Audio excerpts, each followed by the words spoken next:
Assalamualaikum warahmatullahi wabarakatuh. Selamat siang semuanya. Siang. Waalaikumsalam warahmatullahi wabarakatuh. Kira-kira gimana nih kabarnya murid-murid semua? Baik. Alhamdulillah baik, Bu.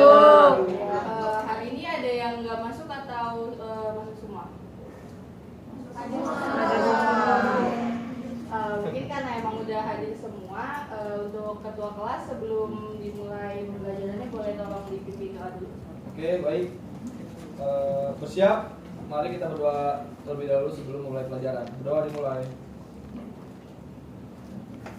Berdoa selesai, memberi salam. Assalamualaikum warahmatullahi wabarakatuh. Waalaikumsalam warahmatullahi wabarakatuh. Terima kasih Syahrian udah bimbing doa. Nah, hari ini kan kayak yang udah bisa dilihat di PPT itu materi kita tentang strategi pemberdayaan komunitas dengan mengedepankan nilai-nilai kearifan lokal di tengah-tengah pengaruh globalisasi. Nah, sebelum masuk materinya, kira-kira ada yang masih ingat nggak pertemuan sebelumnya kita bahas soal apa? Saya masih ingat, Bu.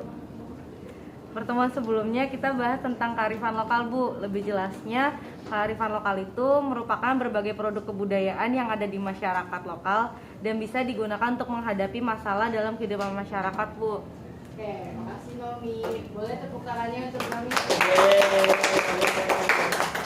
Jadi Nomi ini beneran memperhatikan dan mempelajari materi sebelumnya ya. Kalau misalnya bisa direview secara singkat nih, pertemuan sebelumnya itu berarti kita udah bahas tentang pengertian, unsur-unsur, dan proses terbentuknya kearifan lokal. Nah, di pertemuan kali ini kita akan bahas materi lanjutan dari pertemuan sebelumnya, yaitu tentang fungsi kearifan lokal. Kita langsung masuk aja ke materi yang pertama. Tolong perhatiannya ya anak-anak semua. Materi yang pertama itu ada fungsi kearifan lokal, yaitu fungsi konservasi dan pelestarian sumber daya alam.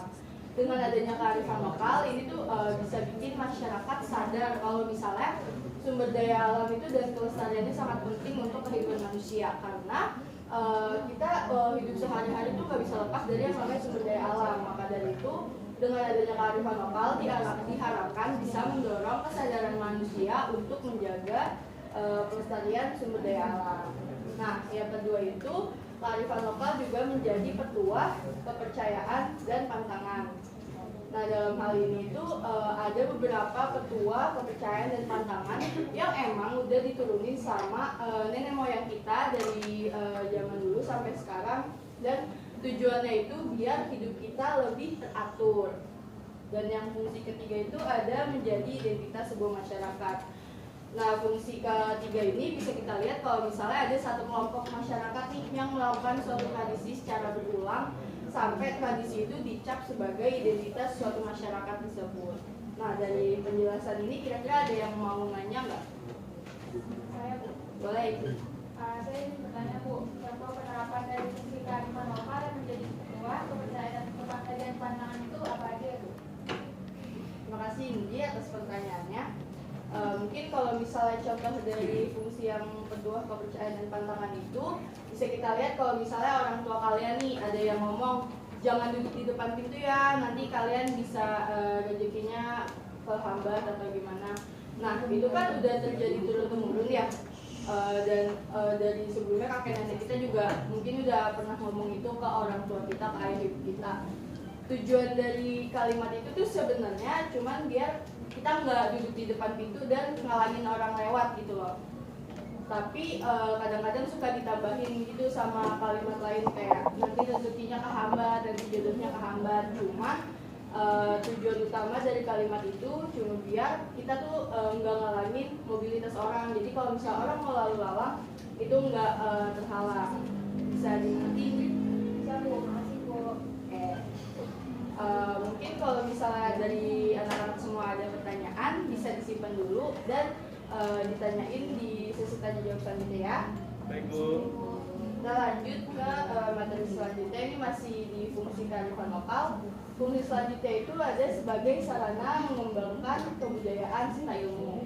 Nah, kearifan lokal di sini diharapkan bisa terus berkembang sesuai dengan perkembangan zaman. Jadi kan kayak kita tahu nih kita kan hidup nggak mungkin statis, yang nggak mungkin di situ-situ aja. Jadi pasti ada perkembangan yang terjadi di masyarakat. Maka dari itu kearifan lokal ini diharapkan bisa mendukung dan menyesuaikan perkembangan kebudayaan serta ilmu pengetahuan yang ada di masyarakat. Nah, fungsi selanjutnya itu ada sebagai sarana integrasi sosial. Kayak yang kita tahu, untuk kearifan lokal ini kan pasti ada satu kelompok atau satu masyarakat yang punya kearifan lokal yang sama. Nah, kesamaan itu bisa mendukung terjadinya integrasi sosial di satu kelompok masyarakat. Dan fungsi yang terakhir itu ada sebagai sarana perwujudan etika dan moral. Kira-kira dari fungsi-fungsi yang udah dijelasin sebelumnya, dari anak-anak semua ada yang ingin ditanyakan?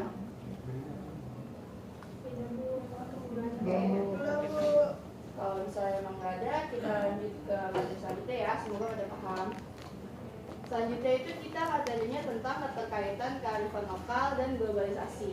Nah, sebelum masuk ke sini, fungsi-fungsi yang tadi udah disebutin sebelumnya itu harus dilaksanain semaksimal mungkin. Iya, kita tuh bisa bertahan di tengah arus globalisasi yang terjadi di masyarakat. Jadi kearifan lokal ini di suatu daerah dapat menjadi solusi dalam menghadapi pesatnya globalisasi. Tentunya kearifan lokal yang bisa menjadi solusi itu punya beberapa kriteria. Kriteria pertama itu mampu bertahan terhadap budaya luar. Jadi kayak kita tahu kalau misalnya globalisasi itu kan bisa memasukkan budaya-budaya luar ke budaya yang sudah ada di masyarakat kita. Nah, si kearifan lokal ini diharapkan bisa jadi tameng atau perisai dari budaya-budaya luar yang emang nggak sesuai sama nilai-nilai kebudayaan yang kita miliki. Terus yang kedua itu memiliki kemampuan mengakomodasi unsur-unsur budaya luar. Nah, dari poin yang kedua ini diharapkan kearifan lokal itu bisa ngefilter atau menyaring budaya-budaya, unsur-unsur budaya luar yang mau masuk ke unsur-unsur budaya kita. Jadi nggak semua unsur bisa kita terima dan bisa kita terapkan gitu. Jadi diharapkan si kearifan lokal ini bisa menyaring unsur-unsur yang emang bisa kita terima dan ya apa yang harus kita tolak. Gitu. Terus untuk poin yang ketiga itu mempunyai kemampuan mengintegrasikan unsur budaya luar ke dalam budaya asli. Nah, yang di poin sebelumnya itu kan kearifan lokal itu diharapkan bisa menyaring ya. Nah, untuk yang ketiga ini, budaya-budaya luar yang emang bisa diterima itu akan diintegrasikan sama budaya asli. Jadi diusahain itu antara budaya luar sama budaya aslinya itu harus balance gitu, harus imbang, jangan sampai ada yang mendominasi. Kalau misalnya ada yang mendominasi, takutnya nanti salah satu kebudayaannya malah nggak kelihatan atau malah nggak bisa diterapin dengan maksimal. Jadi si kearifan lokal ini diharapkan bisa menyeimbangkan unsur budaya luar ke dalam budaya-budaya yang ada di masyarakat kita. Dan yang terakhir itu mampu memberi arah pada perkembangan budaya. Kalau misalnya kita ada perkembangan tapi nggak ada arahnya, itu kan bisa bikin masyarakatnya jadi chaos. Maka dari itu kearifan lokal ini diharapkan bisa ngasih arah gitu, biar kita tahu kita harus jalan kemana, kita harus berkembangnya kemana. Nah, kira-kira ada yang mau bertanya nggak nih dari materi ini? Belum, Bu. Oke. Kalau nggak ada, selanjutnya nih ada gambar contoh kearifan lokal di tengah globalisasi. Kira-kira ada yang bisa jelasin nggak maksud dari gambar ini apa? Saya Bu. Ya, Bu. Gambar itu menjelaskan bahwa di tengah arus globalisasi ada satu kearifan lokal, yaitu selamatan yang masih dijalankan sampai sekarang, Bu. Yang biasa saya temui di lingkungan sekitar, selamatan itu diadakan saat hari-hari penting seperti saat menuju hari kemerdekaan. Dengan dilakukannya selamatan itu bisa menjalin tali silaturahmi antar keluarga sekaligus menjadi tempat untuk melakukan doa bersama. Oke, boleh beri tepuk tangannya untuk kami. Benar banget jawaban dari Arum, kalau misalnya selamatan itu jadi salah satu bentuk kearifan lokal yang sampai sekarang masih sering kita temuin. Biasanya tuh bisa ditemuin di RT atau RW kan. Dan selanjutnya itu ada contoh kearifan lokal yang lain. Contohnya itu ada tradisi bersih deso dan upacara sedekah bumi. Nah, tradisi bersih desa ini dilakukan oleh masyarakat untuk sama-sama membersihkan desa yang tempat mereka tinggal sebagai bentuk pelestarian lingkungan dan bentuk menjalin kerjasama silaturahmi satu sama lain. Dan puncak dari kegiatan bersih desa ini ada yang namanya upacara sedekah bumi. Upacara sedekah bumi itu jadi tempat buat merayakan gitu apa yang udah mereka lakukan dan jadi persembahan juga buat bumi gitu, ucapan terima kasih karena kayak selama ini mereka kan hidup bergantung ke sumber daya alam kan dihasilkan oleh bumi, jadi kayak sebagai bentuk terima kasih kepada bumi yang sudah menyediakan sumber daya alam selama mereka hidup gitu. Nah, selanjutnya nih ada strategi pemberdayaan komunitas di tengah pengaruh globalisasi. Strategi pemberdayaan komunitas berbasis kearifan lokal di era globalisasi ini ada 3 poin. Yang pertama itu untuk memperkuat nilai-nilai dan norma-norma leluhur dari nenek moyang yang ada di masyarakat agar tetap terjaga utuh kearifan lokalnya. Kemudian yang kedua itu mempertahankan budaya yang ada di masyarakat dengan bertindak secara rasional sebagai akibat dari arus globalisasi. Dan yang ketiga menyaring budaya dari luar atau pengaruh globalisasi dengan menilai baik buruknya pengaruh dalam berbagai bidang kehidupan. Kira-kira dari materi ini ada yang mau bertanya nggak? Belum ada, Bu. Oke. Nah, karena kita udah di akhir materi, sebelum kita mengakhiri kegiatan pembelajaran, ada tugas nih buat anak-anak semua. Jadi tugasnya itu di kelas ini dibagi jadi 2 kelompok ya. Untuk kelompok 1 itu yang ada di sebelah kanan ibu dan kelompok 2 itu yang ada di sebelah kiri ibu. Tugasnya itu mendiskusikan contoh penerapan strategi pemberdayaan dengan kearifan lokal di tengah globalisasi. Waktu diskusinya itu diberikan selama 2 menit dan nanti untuk perwakilan kelompok bisa menyampaikan hasil diskusi masing-masing kelompok. Bisa dipahami? Paham. Oke, selamat mengerjakan.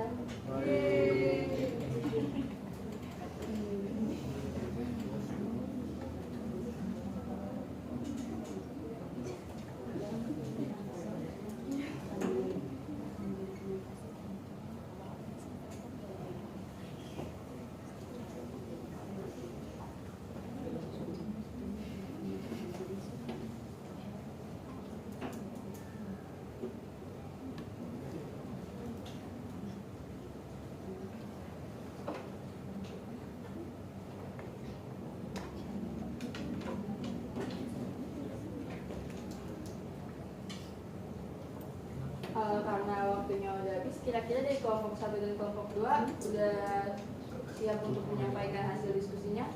Siap, Bu. Boleh dimulai dari kelompok 1 dulu. Saya, Bu. Ya, silakan Hesti. Jadi dari kelompok 1 itu contoh penerapan yang ditemuin sama kami itu berjalannya ekstrakurikuler, Bu, yang melestarikan kebudayaan seperti tari tradisional dan pencaksilat.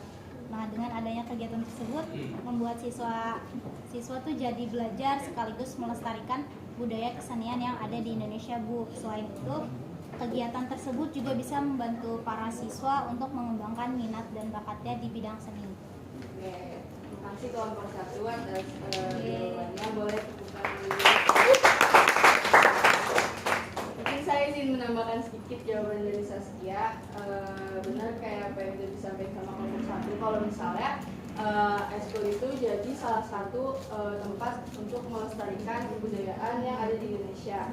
Nah, untuk anak-anak di sini nih, jangan sampai kebudayaan dari luar yang masuk ke kita itu bikin kebudayaan asli yang kita punya itu jadi ketutup dan jadi dilupain. Jadi kalau misalnya emang dari kalian sekiranya bisa ikut, boleh banget ikut, biar kalian tuh bisa ikut melestarikan kebudayaan yang ada di Indonesia sekaligus mengisi waktu luang kalian nih dengan mengembangkan minat dan bakat kalian di bidang kesenian.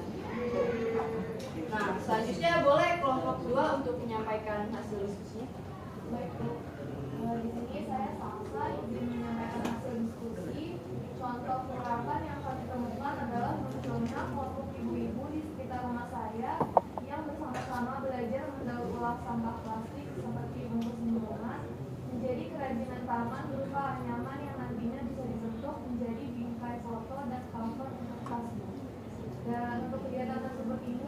bisa menjadi salah satu usaha untuk menjaga kelestarian lingkungan sekaligus meningkatkan kreativitas ibu-ibu yang tinggal di sekitar rumah saya. Oke, baik, terima kasih Salsa. Boleh tepuk tangannya untuk Salsa.